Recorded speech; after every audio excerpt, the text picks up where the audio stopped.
Aujourd'hui, Inch'Allah, on va faire la première partie du cours de l'algèbre 2 concernant les applications linéaires de première année de faculté de sciences SMA et Institut d'agronomique et vétérinaire Hassan II. Donc, on commence par les applications linéaires et après on va voir les matrices et les applications linéaires. Et on va voir aussi troisièmement les déterminants et on va finir par système d'équations linéaires. Donc c'est quoi une application linéaire? F est une application qui envoie l'ensemble E vers F. On dit que F dite linéaire, c'est seulement si elle vérifie, cette application doit vérifier deux points. Premier point, quel que soit le couple x, y dans l'ensemble des parts, l'image de la somme est égale à f de x plus f de y. Et quel que soit x un élément de E et quel que soit lambda un élément de K, K soit est égal à R, l'ensemble des réels, ou bien l'ensemble des nombres complexes. Donc f de lambda x est égal à lambda f de x. L'ensemble, c'est une notation, l'ensemble des applications linéaires de E dans F est noté L de E dans F. Exemple, l'application F définie par qui envoie l'ensemble R3 vers R2, le triplé x, y, z associé moins 2x, y plus 3z est une application linéaire, donc il est facile de vérifier que cette application est linéaire.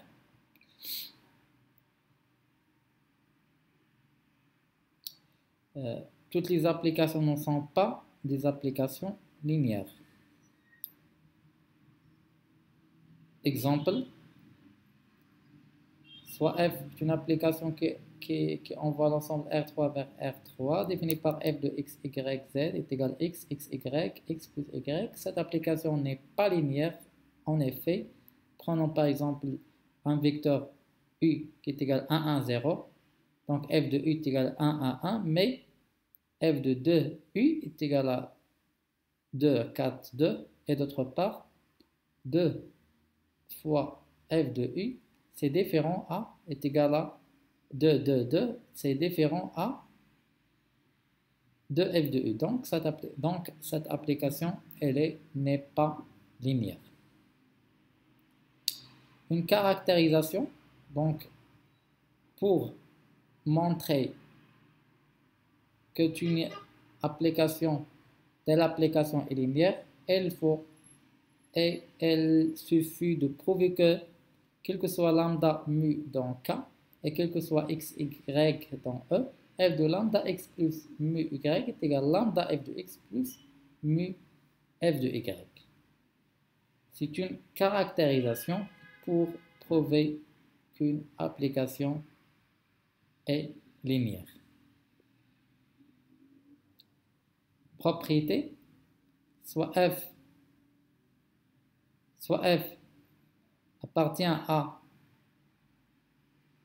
L de EF, f de 0E est égal à 0 de f. En effet, f de 0E est égal à f de x moins x est égal à f de x moins f de x est égal à 0. Si f de 0E c'est différent à 0 de l'ensemble f, alors f n'est pas linéaire.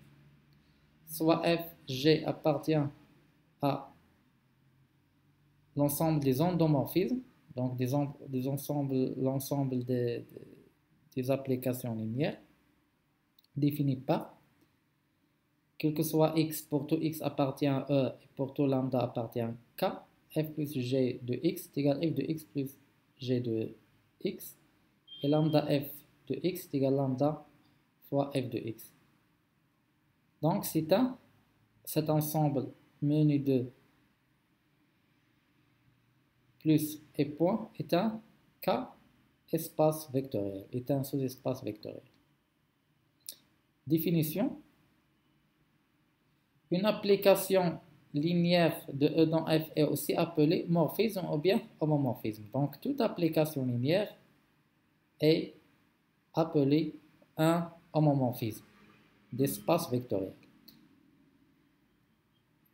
Si E est égal à F, on dit que F est un endomorphisme de E. Une application linéaire de E dans K est appelée une forme linéaire sur E.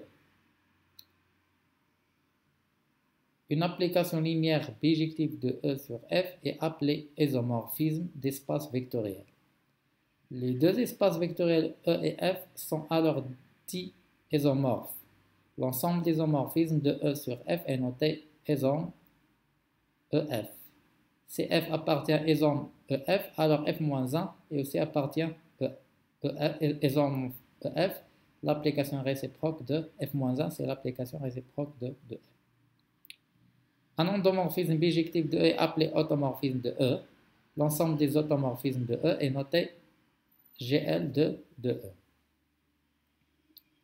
Quelques exemples. Donc, le premier exemple est un morphisme d'espace vectoriel. Le deuxième exemple est un endomorphisme de E, car l'ensemble départ est égal à l'ensemble d'arrivée. Dans ce cas, on dit que c'est un endomorphisme. X et D, c'est un automorphisme.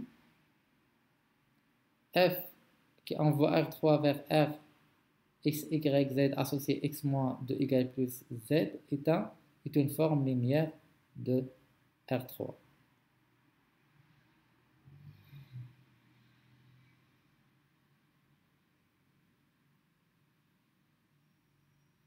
Composé de deux applications linéaires, soit E, F3, K, espace vectoriel. F est une application linéaire de E dans F et G est une application linéaire de F dans G. Alors G rho F est une application linéaire de E dans G.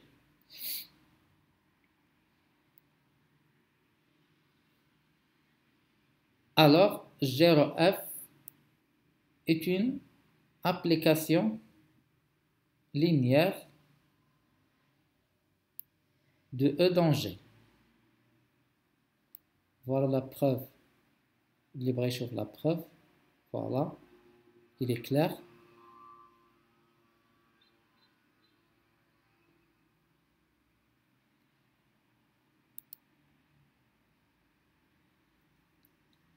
Remarque, en particulier la composée de deux applications, de deux endomorphismes de E est un endomorphisme de E. Autrement dit, ρ est une loi de composition interne sur L de E.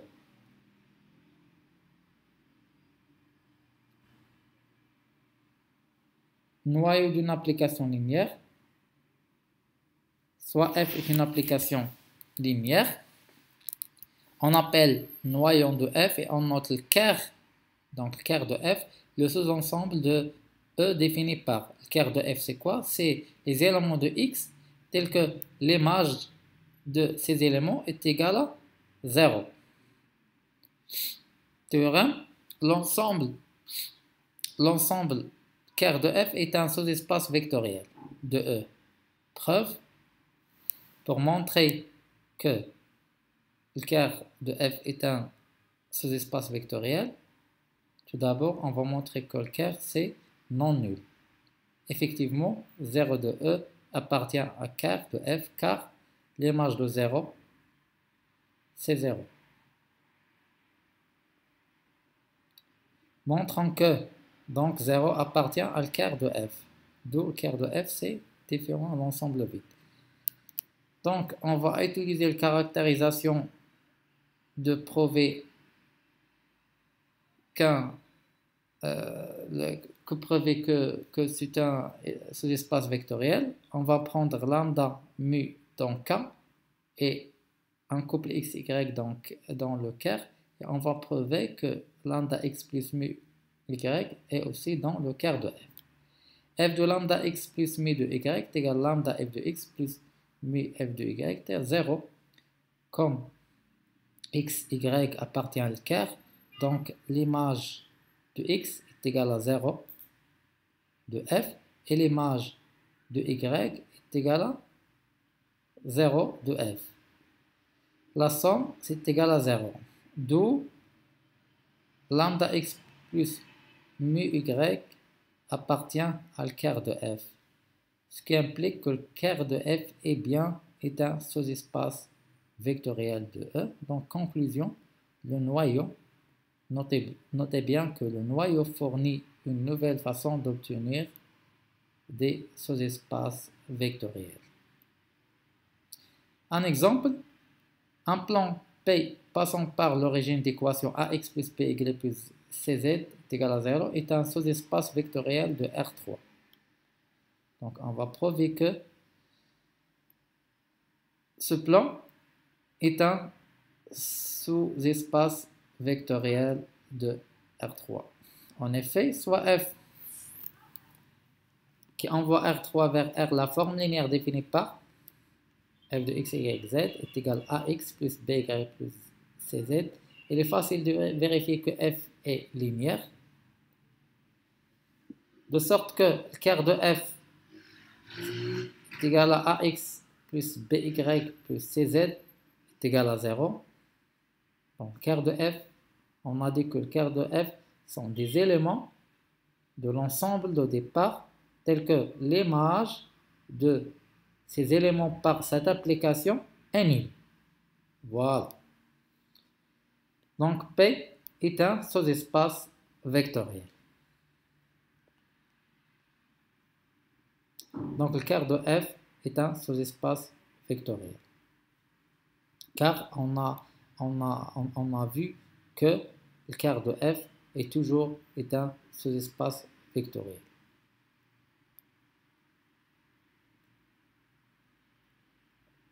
Exemple, soit l'ensemble de départ est égal à l'ensemble des polynômes d'espace vectoriel réel des polynômes de degré 2 à coefficient réel menés de sa base canonique. Donc la base canonique de l'espace vectoriel réel des polynômes de degré 2 est égal à 1, c'est x à la puissance 0, x à la puissance 1, x à la puissance 2. Soit f, une application de E qui a tout polynôme P associé le polynôme. F de P est égal à 2x plus 1, de tout fois P plus 1 moins x carré fois P', c'est la dérivée de P. F est une application linéaire, en effet, P dans E est égal à, donc comme E c'est l'espace vectoriel réel des polynômes de degré inférieur ou égal à 2, donc tout polynôme s'écrit sous forme A, donc fois de la base A fois 1 plus B fois X plus C fois X carré, tel que A, B, C dans R. F de P est égal de X plus 1 fois P plus 1 moins X carré fois P' est égal de 2x plus 1, P c'est A plus BX plus CX carré, plus 1 moins X carré, et P' c'est B plus 2 CX carré. C'est la dérivée de ce polynôme, qui est égal à A plus B plus 2AB plus 2CX plus B plus C fois X carré. Donc, F de P appartient à R2 de x, l'espace du polynôme de degré inférieur ou égal à 2. F est donc une application de R2 dans R2 de x. Et aussi, F est linéaire, donc on va prouver que F est linéaire. En effet, quel que soit le polynôme de l'espace vectoriel des polynômes de degré inférieur ou égal à 2, et quel que soit lambda et mu appartient à R, on a f de lambda p plus mu q est égal à 2x plus 1 fois lambda p plus mu q plus 1 moins x carré fois lambda P plus mu Q de tout prime, selon la définition de F.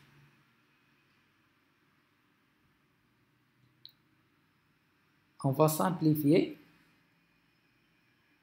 Donc, après la simplification, on trouve 2x plus 1, facteur lambda P plus mu Q, plus 1 moins x carré, lambda P prime, plus mu Q prime. Car la dérivée est linéaire, on va introduire la dérivée.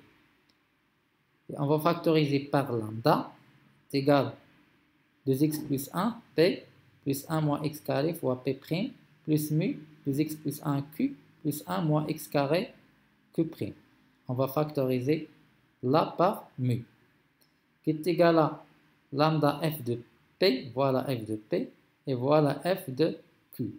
D'où f est linéaire, et comme est une application, et comme l'ensemble de départ est égal à l'ensemble d'arrivée est égal à E, l'espace des polynômes de degré inférieur égal à 2, d'où on déduire que f est un endomorphisme. Car c'est quoi un endomorphisme?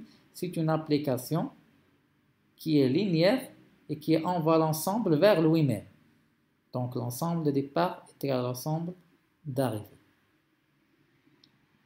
Présent le noyau de f, ker de f est égal à P, les éléments de l'ensemble, tels que f de P est égal à 0, E. Donc P appartient à E, qui va dire que P est égal à A plus Bx plus Cx carré. Donc c'est un polynôme de degré 2. F de P est égal à AF de 1 plus B f de x plus C f de x carré. On a introduit f suivant A, suivant Bx et suivant Cx carré. Soit d'après le résultat de la question précédente, f de P est égal à A plus B de A plus B plus de C fois x plus B plus C x carré. Donc un polynôme étant nul si et seulement si tous ses coefficients sont nuls. On en déduit alors f de P est égal à 0e, et qui va dire que A plus B est égal à 0, 2B plus B plus 2C est égal à 0, B plus C est égal à 0, ce qui implique que A est égal à 0, B est égal à 0, C est égal à 0, ce qui implique que P est égal à 0. Donc le ker de F est égal à 0F. Car on a pris P appartient à le ker. Donc c'est quoi le ker de P? C'est f de P est égal à 0. Et on a trouvé ce polynôme est nul. Donc le ker de f, c'est l'ensemble 0. C'est l'ensemble des zéros, ou bien. Donc le ker de f n'admet pas de base. E est égal à 0, ce qui implique que dimension de E est égal à 0. E n'admet pas une de base. Image d'une application linéaire. On appelle image de f et on note image de f le sous-ensemble de f défini par l'image de f, les y dans l'ensemble d'arrivée f et l'existence x dans E, tel que f de x est égal à y.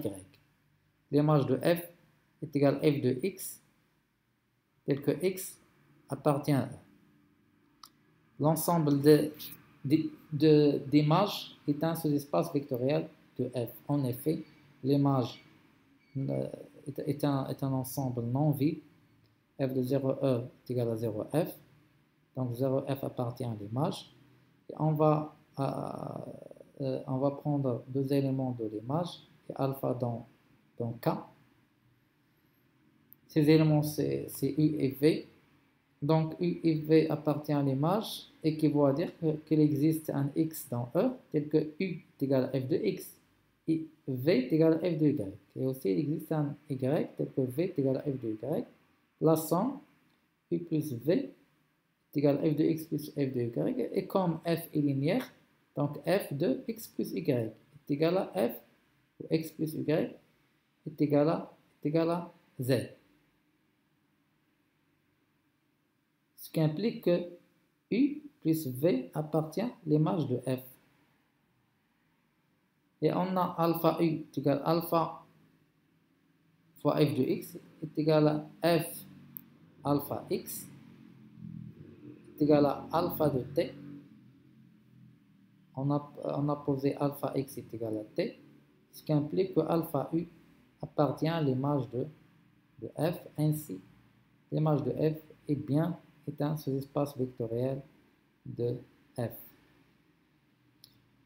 Un théorème, E1, E2 jusqu'à En, une base de E, alors l'image de f est égale, l'image de f est engendrée par f de E, f de E2 jusqu'à f de En, est un espace vectoriel.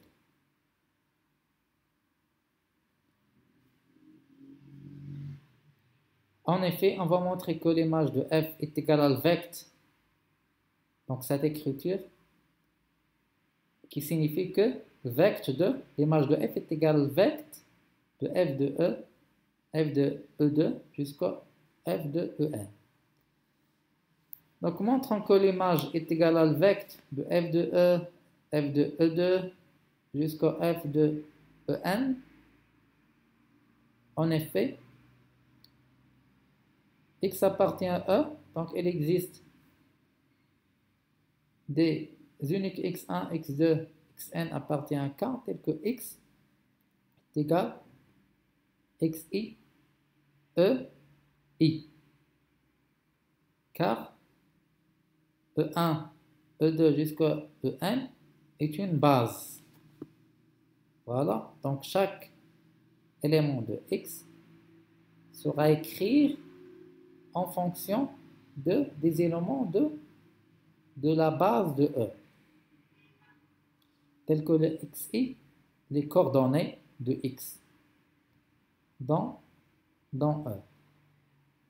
L'image de f est égale à f de x, tel que x appartient à E, est égale à f de x, c'est sigma de xi ei, et allant de 1 jusqu'à n, tel que xi appartient à k, quel que soit i, est égal, c'est la sigma de xi f de E. On va introduire f, et xi est un scalaire. On va faire sortir xi, il ne reste que f de E1. Or, la somme de x et f de E1 est égale à le vecte de f de E1, f de E2, f de En. Ce qui implique que l'image de f est égale à le vecte de f de E1, f de E2 jusqu'à f de En. Un exemple, reprenons l'exemple 6. On a déjà traité cet exemple pour prouver que f est un endomorphisme. Déterminons l'image de f. Première méthode, l'image de f, c'est quoi? C'est f de p tel que p appartient à R2 de x, l'espace des polynômes du degré inférieur égal à 2. Donc p appartient à R2 de x, et qu'il faut dire que p est égal à a plus bx plus cx carré, tel que a, b, c, des scalaires de R. F de p est égal à a plus b plus 2a plus b plus 2cx plus b plus c x carré. Voilà. On a appliqué la définition de f. F de p est égal à 2x plus 1 fois p. Et P sera remplacé par A plus BX plus CX carré. Et on va simplifier, on va trouver que f de P est égal à A plus B plus 2A plus B plus 2C fois X plus B plus C X carré. Ce qui implique l'image de f est égale à A plus B plus 2A plus B plus 2C fois X plus BC X carré. Tel que 1, X, X carré, c'est les éléments de la base, bien les vecteurs de la base canonique de R2 de X. Est égal à 1 fois 1 plus 2X, B, 1 plus X carré, C fois 2X plus X carré. Est égal à 1 plus 2X, c'est le vecteur de 1 plus 2X, 1 plus X carré, 2X plus X carré, qui est égal à 1, X, c'est le vecteur de 1, X carré. Et comme 1 x carré est une base de l'image de f, ce qui implique que l'image de f est égale à R2 de x. Deuxième méthode, l'image de f est égale à f de 1, donc c'est l'image, c'est le vecteur de l'image des éléments de la base de R2 de x. Donc c'est le vecteur de f de e, f de x, f de x carré. Comme f de 1 est égal à 1 plus 2x, f de x est égal à 1 plus x carré, et f de x carré est égal à 2x plus x carré, ce qui implique que l'image de f est égale à le vecteur de 1 plus 2x, 1 plus x carré, 2x plus x carré. Et on va simplifier là le vecteur de cette famille est égal à le vecteur de la famille 1x carré. Donc, l'image de f est égale à R2 de x.